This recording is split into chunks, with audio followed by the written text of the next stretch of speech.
কুষ্টিয়ার কুমারখালীতে যথাযোগ্য মর্যাদায় পালিত হলো বিশ্বকবি রবীন্দ্রনাথ ঠাকুরের ১৬৪তম জন্মবার্ষিকী।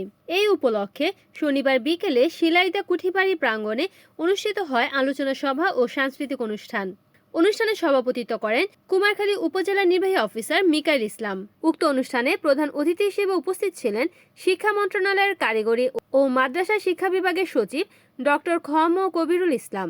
অনুষ্ঠানে বিশেষ অতিথি হিসেবে বক্তব্য রাখেন কুষ্টিয়া অতিরিক্ত জেলা প্রশাসক মিজানুর রহমান, কুষ্টিয়া জেলা প্রেস ক্লাবের সহসভাপতি মোহাম্মদ মোস্তাফিজুর রহমান মঞ্জু, বাংলাদেশ জাতীয়তাবাদী দল কুষ্টিয়া জেলা শাখার আহ্বায়ক কুতুবুদ্দিন আহমেদ, সদস্য সচিব প্রকৌশলী জাকির হোসেন সরকার, যুগ্ম আহ্বায়ক শেখ সাদি, গণ অধিকার পরিষদ কুষ্টিয়া জেলা শাখার সাংগঠনিক সম্পাদক তকির আহমেদ প্রমুখ।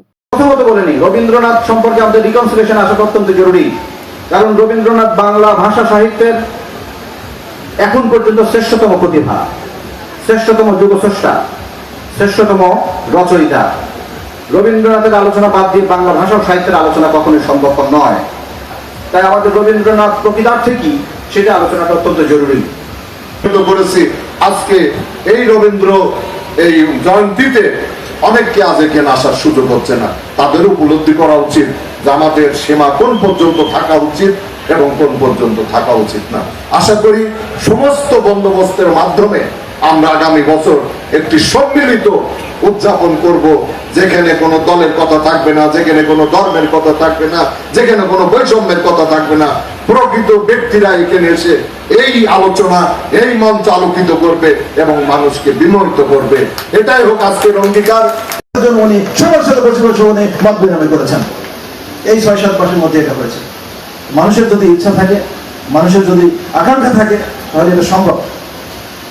আমাদের এই ধরনের লোক দরকার যারা দেশের। এখানে বসেই উনি যখন লেখালেখি করতেন, আমার বাড়ি 1 গ্রাম পরে সদরপুরে, আমি আমার দাদাদের মুখে শুনেছি উনি সমাজের বিভিন্ন সম্মানীয় ব্যক্তি, বিভিন্ন পেশার ব্যক্তিদের এই শিলাইদা তুলে ডাকতেন।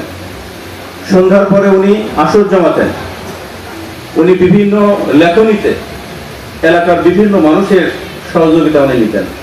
উনি সবার সাথে কথা বলতেন। আজকে বাংলাদেশের যে ঐতিহ্য, যে লাঠি খেলা, ঘোড়ার দৌড়, বিভিন্ন রকম যে ঐতিহ্যবাহী খেলাগুলো এখন নেই, এই খেলাগুলো এই শিলাইদাতে হতো। রবীন্দ্রনাথ ঠাকুর যত কিছু সামগ্রী সংরক্ষিত আছে তার মধ্যে 2টা 18 ইঞ্চি তরবারি ছিল রক্ষিত 201 নম্বর কক্ষে। সেই 2016 সালের 30 মার্চ তরবারি দিয়ে সিসি ক্যামেরা, কর্মচারী, সমস্ত কিছু নিরাপত্তা বলয় ভেদ করে রহস্যজনকভাবে চুরি হয়েছে। সেই চুরি হয়েছে 9 বছর আগে। আজকেও কোনো মামলা নিষ্পত্তি হয়েছে, সেই তরবারি তো উদ্ধারের কোনো সুযোগই নাই। যদি আমরা নিতাম তাহলে তার হৈমন্তীর মতো পরিণতি হতো না। অনেকেরই এখনো হয়। রিপোর্ট করেছেন কুষ্টিয়া প্রতিনিধি মোহাম্মদ মঞ্জুরুল ইসলাম, NN TV।